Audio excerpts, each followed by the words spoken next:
Welcome back to another edition of the Educational AD Podcast.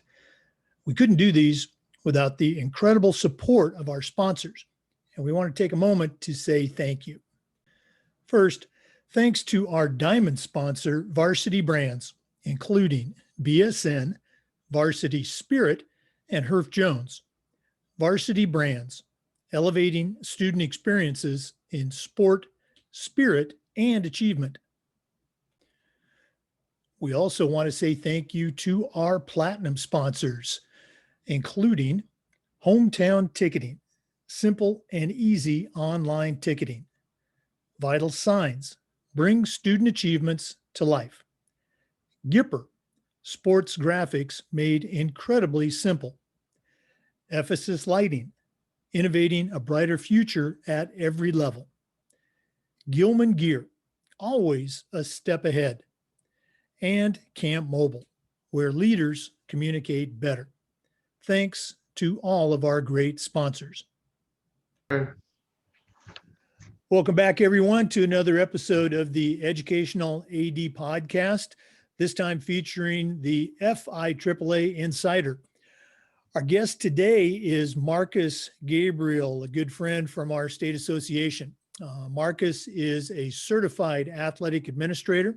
He's the director of athletics at American High School, which is Hialeah, Florida. And this year, Marcus is also serving as the vice president of the FIAAA. Marcus, welcome to the podcast. Well, thank you very much. I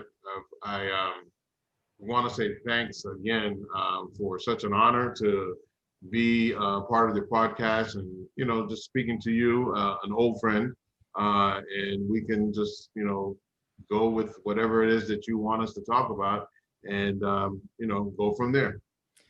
Well, again, we're excited to have someone from South Florida. And for our listeners, this is unusual for us. We're recording this on Friday, October 23rd, and it's going to air on Monday. So you're getting some current feedback of what's happening in South Florida. So let's go and jump right into it. Marcus, we always like to let our listeners have a chance to get to know our guests. So tell us a little bit about yourself, where you grew up, where you went to school and college, and maybe how your love of sports led to a career in athletics. Well, I went to pretty much, this is a little known fact about me. I went to pretty much a private school all the way from pre-K all the way to college. I'll get into exactly where I was, as we go along. I started off as St. Mary's Cathedral School. I went there until I was in 8th grade. Soon after, I went to Archbishop Curley, Notre Dame, the high school there. I went there for 4 years. 19, and I'm gonna tell you my age now. 1983 to 87. You're just a kid. You're just a kid. Maybe not to some, but okay. And then from there, I went ahead and I graduated, and I went to Dodge City, Kansas, and a small school, NAIA Division II school, St. Mary's of the Plains, Kansas. It was just, I don't know why, but that's the path that God chose me to follow. So, I have some good Catholic upbringings. So that's part of me and some of my fire as an individual. What I'm familiar with St. Mary's. Back in the 90s, a long time ago, I was coaching at Missouri Valley College, just over to the next side, very good NAIA school. So I know that KCAC conference very well. How'd you end up in Hialeah? Okay. I'll start you off from when I graduated college and worked my way there. I graduated in 1987 out of I had said I graduated high school in '87. I graduated high school in '84. And then in '87, I graduated college. I went and I had business administration was my major. And when I got out, I didn't really know what I wanted to do. So I just went on a couple of interviews. Actually, I went on an interview with Pizza Hut, and Pizza Hut hired me. So I just said, okay, it's a job, you know. Bought my first car with this job and everything. So I went ahead and I worked there for about 3 years. And my passion wasn't really there, but it was a job. So I got a situation. A friend of mine was coaching at Miami-Jackson. He goes, "Hey, coach, you know, you played running back, and I know you know the position. I would like for you to come and work at Miami-Jackson if you can." You know, so I went ahead and I said, "Okay, sure." I went, I interviewed, I got the job. That was in 1990. I got into the system as a substitute. Substitute teacher. I only was there for a year. Then I went to being a paraprofessional. I was a paraprofessional for about 2.5 years. And then in 1994, Miami-Jackson asked me if I would like to become an ESC teacher. I was very intrigued, and I wasn't really a teacher, but I just said, you know what, this is part of my plan. I said I can coach and I can teach at the same location, so I don't have to travel to and from. So I said I'm gonna take that. I became the varsity football coach in 1990, and then in 1997, my coaching career was over. How did that come about? It was when I was a JV coach, the head JV football coach for a little while. Then I became the assistant track coach as well. Then I became the head track coach, and then I got out of football for a minute, and then I became the cross country coach. I was brought into the office by then the principal and the athletic director, and the business manager at the time was promoted. So there was a need for a business manager.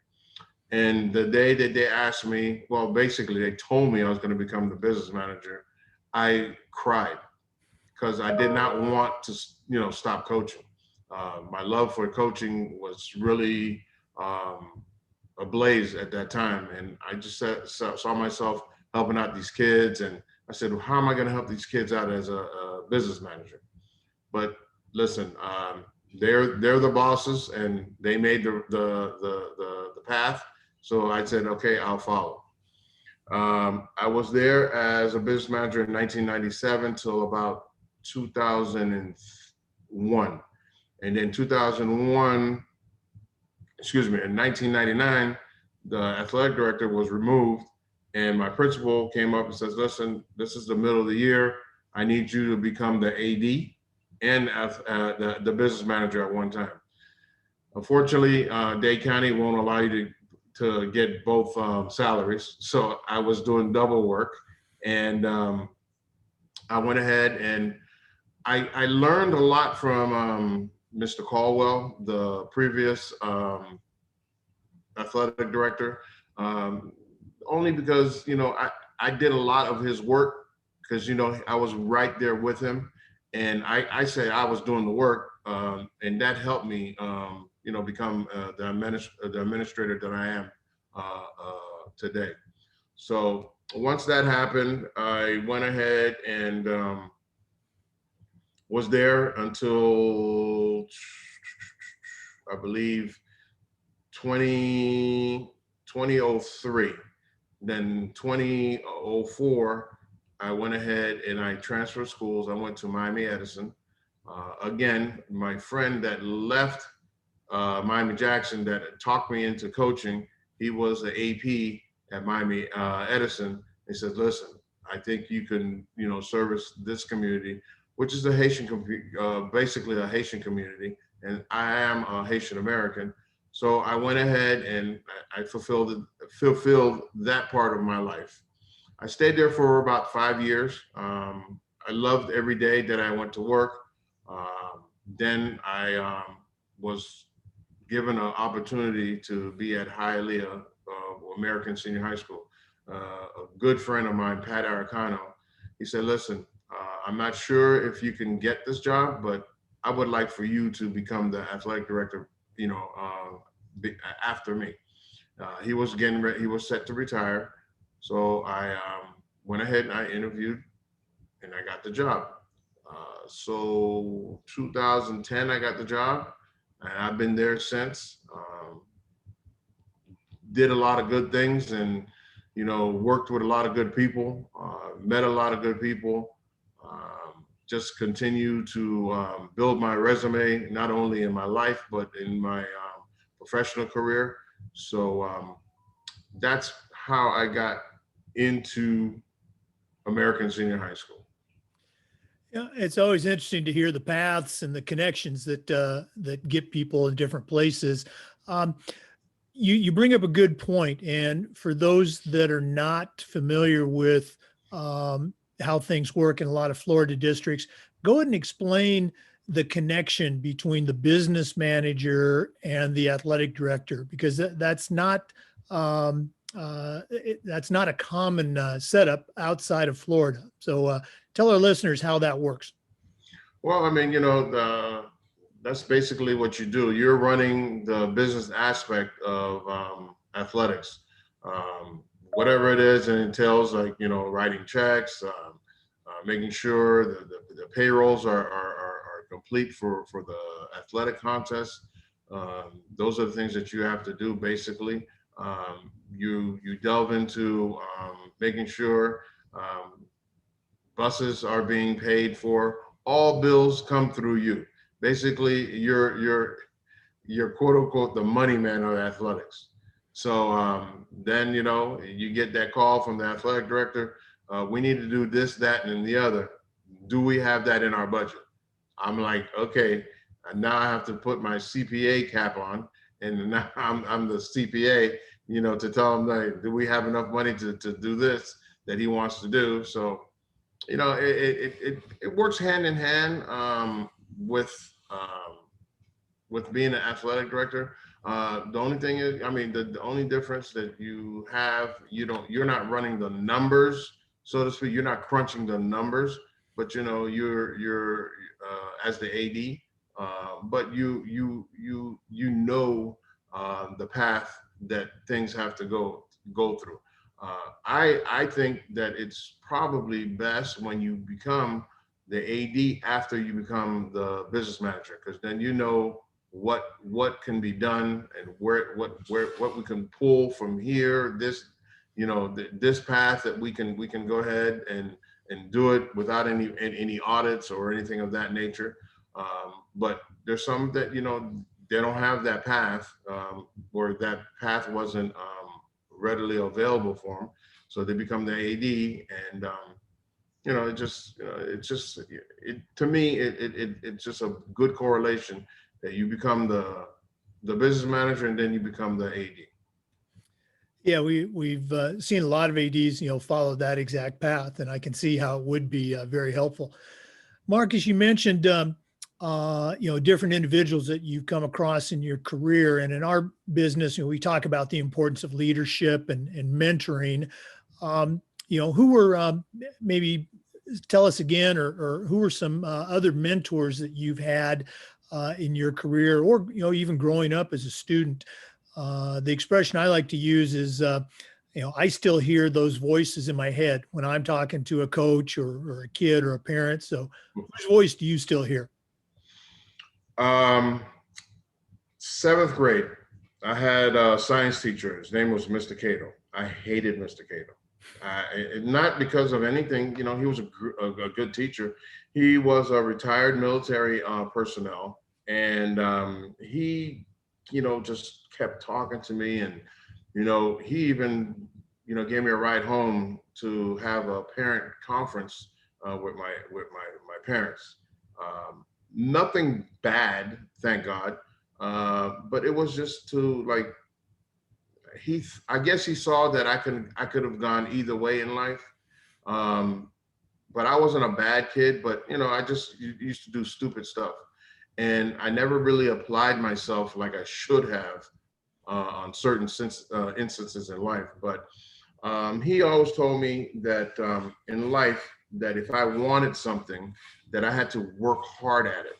And once I work hard at it, I would have to work even harder to maintain that. He said, that would be something that it'll help achieve your goals if you work hard at what you believe in. That's one thing that stuck with me a lot. Then I had my football coach in high school, Mike Bonafiglio. Um, he every Wednesday he had to go and get his knee drained, and on Wednesday was like a hell of a practice. But he would come and he would have his cane and he would talk to us, and sometimes he would have individual sessions with us. And he told me as a sophomore, he goes, listen, Marcus, you might not make it to the NFL or major college, but you know what? You can use your talents to help pay your education. So he says, don't let anything or anyone stand in your way. He was very instrumental as well. Then I had probably, I guess, my biggest fan, I say, is Coach Shields. He was my track and field coach in high school. Uh, this guy was like, he's like a friend. I speak to him today every once in a while. He's retired now, but he would always, instill in me and tell me that, hey, whatever I want to do, accomplish in life, I can do it. He kind of like put that little spark in me to, mold me into the fiery demon that I am today in terms of athletics. And I've had several people in my life, some principals, that I closely worked with, that has, said to me, things like, to just kind of like keep the fire stoked and just keep the fire burning. Right now I have, the second year principal in a senior high school. And he's a very athletic guy. And, he just says, listen, run our athletic program. If there's a problem, just come see me. But he goes, don't second guess. If you come to me with a decision, I'm not going to second guess it. We're gonna make it work. So those people that kind of allow you to work and do your work instead of trying to be in opposition to you, those are the ones that keeps you motivated. I appreciate you sharing that. It's always so cool to hear, the stories and the people that help us along. It's a great reminder that we don't do it on our own. There's always somebody there that's pushing or pulling or kicking us in the butt to help us out. Marcus, I've got to know you, these last few years with, FIAAA. We're both on the board. And I think it's important for our younger ADs who are listening to hear about the journey and the process with the getting involved with your state association and also with NIAAA. So go ahead and share, if you could, kind of your process for working through the LTI courses, getting your CAA, and getting involved with our state association, if you could. Okay. When I first started going, I started when I was in Miami-Dade. I started going to the FIAAA. To be very honest, I wanted to learn, but then I wanted to have like a little vacation, a mini vacation. To be honest, I just said, hey, I can get a couple of days off from school, and enjoy myself, learn.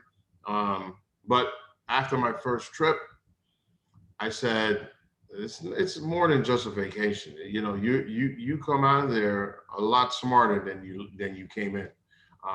There's so much that you learn, and so much that you just, even if not, it's not in the sessions, when you speak to someone, like you said, you know, earlier, we talk, you know, talking, you know, in the foyer of the hotel, and you're like, hey, listen, you know, I had a situation at the school, and I know you're pretty much like the same dynamics of mine. What's going on with you? How did you deal with this situation? And the wealth of knowledge that comes from these ADs, it's vast.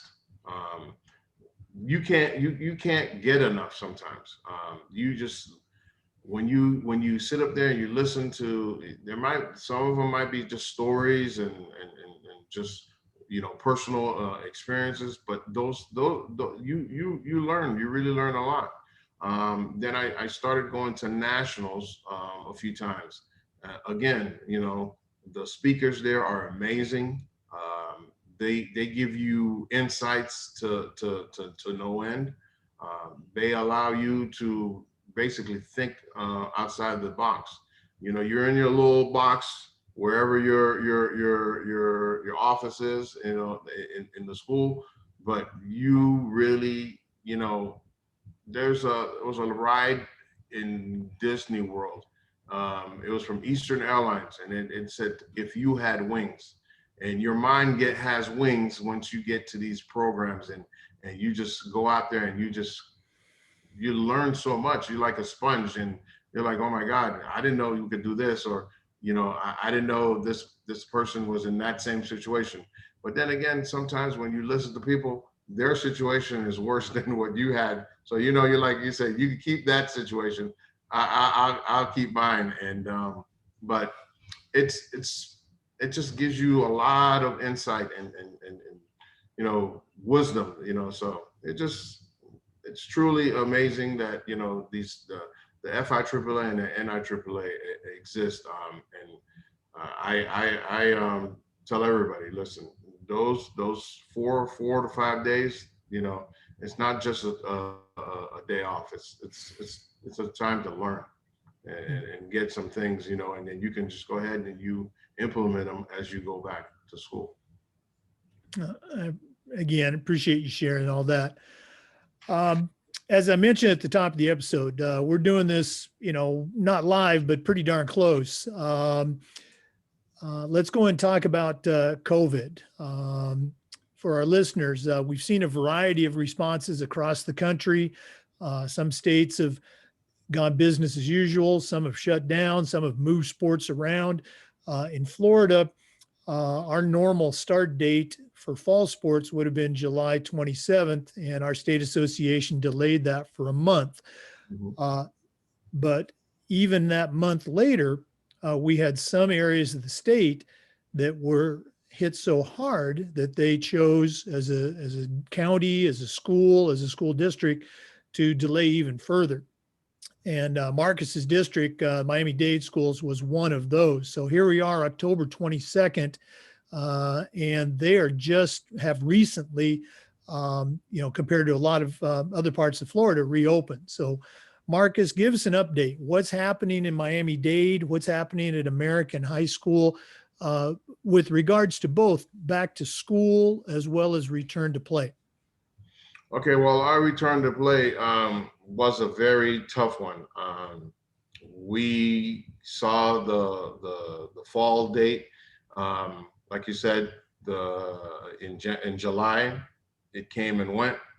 We saw the fall date that was you know, adopted by the FHSAA, that came and went, and we still weren't able to do anything. We were doing remote learning, MSO as they call it, My School Online. We could not even meet with the kids. The only thing we met with our coaches, and our coaches met with the kids via Zoom or Microsoft Teams. We weren't able to go to the school. Everything was like basically at a standstill um, as far as athletics. There was no, oh, let's go out and do something in the field or anything. Conditioning, we had to get a plan. The powers to be. I was on several committees throughout the summer trying to plan. We had to plan it out where we had to do the physicals, getting insurance paid. We had like about a 6-week process that we had to go through in order for us to have our first football game. That was yesterday. Actually, that was our preseason game. So we have a shortened season this year. We are having just 7 games because of the Florida High School Athletic Association allowed us to continue to play all the way to the state championships. We decided to withdraw from state competition. So we are now, we have a 4-game, actually it's a 3-game season. One was a preseason, and then we have our surrounding areas, which is Palm Beach and Broward. We're going to be doing like a Rob Robin type tri-city league toward the last 3 games of the year. So we'll have a total of 7 games. But with that being said, it's affecting our winter sports, which we're not even doing the physicals for winter and spring. That's going to be on the 6th of November, I believe. So we still are in a hole, but we're going to try to do the best that we can with what we have, and we'll go from there. It's interesting again to see the different responses from even within our state, but also around the country. I'm always curious, how have your stakeholders responded? How the kids, the coaches, and the parents? What's been the feeling as you guys have returned to school, returned to play? To be honest, I thought it was going to be a lot more not feedback. There would have been a lot more resistant, but we haven't had that situation. Actually, in football, we have like 5 schools that decided to opt in the state championships, and the ones that opted out, like American, there's no, the parents weren't like up in arms that we opted out. They were, I guess, they're a little relieved that we were taking extra precautions for the safety of their kids. So we don't know if we're doing it right. We don't know if the state is doing it right. We're just doing what we think is right for us. And that's all we can do based on what's happening at this present time. No, absolutely. And it's responding to, rules or policies that can sometimes change on a daily basis, with county health departments and local municipalities getting involved too. Well, again, all the best as you move forward, with the seasons here. Thanks.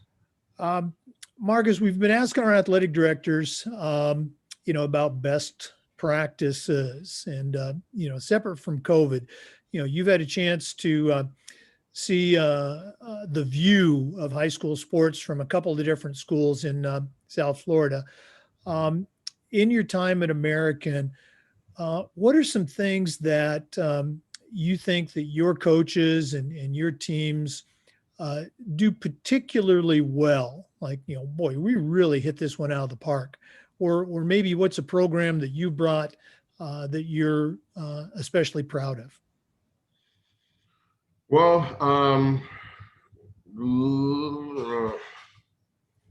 Okay, lately we've been competitive, but we haven't been where we once were. Um, but I'm particularly proud of our baseball program. Baseball program, when I first got there, very competitive, went to the playoffs every year, um, did their thing. I think it was in 2010, right before I got there, it was in 2009. They made it to the Final Four in baseball. And then it took them 3 years, and then they were back into the Final Four. They got to the final, and we lost. We got our heads kicked in, um, but we I thought that once that happened, and I said, there's a certain amount of time you have, to win it all. So I said, we were at the mountain in 2010, and we competed, and then in 2013, we were there, and I didn't think we were going to make it happen, but we came out there in 2014 with a purpose, the baseball team, and they refused to lose. They refused to, like, not, they were like, no, this is going to be the Americans' year. I didn't see it at first, but they came together, and they particularly just, they I was surprised. Actually, we ended up winning the state championship in 2014. That is a proud moment for me, in the program. We've had, other teams. Boys soccer team was always tough, but we had good track and field squads. We've had individual state winners in track and field, and that. But to me, that was a goal. What that the 2013 baseball team decided to conquer, and it just kind of like made us all very proud. Not only the baseball program, but the individuals that were doing it. Oh yeah, that's always special. When you see a team, overcome some adversity, and it just all comes together. Very special moments. Well, Marcus, it's always great to talk with you, but we're not done yet. Okay? We always like to wrap up with what we call the new AD's toolbox.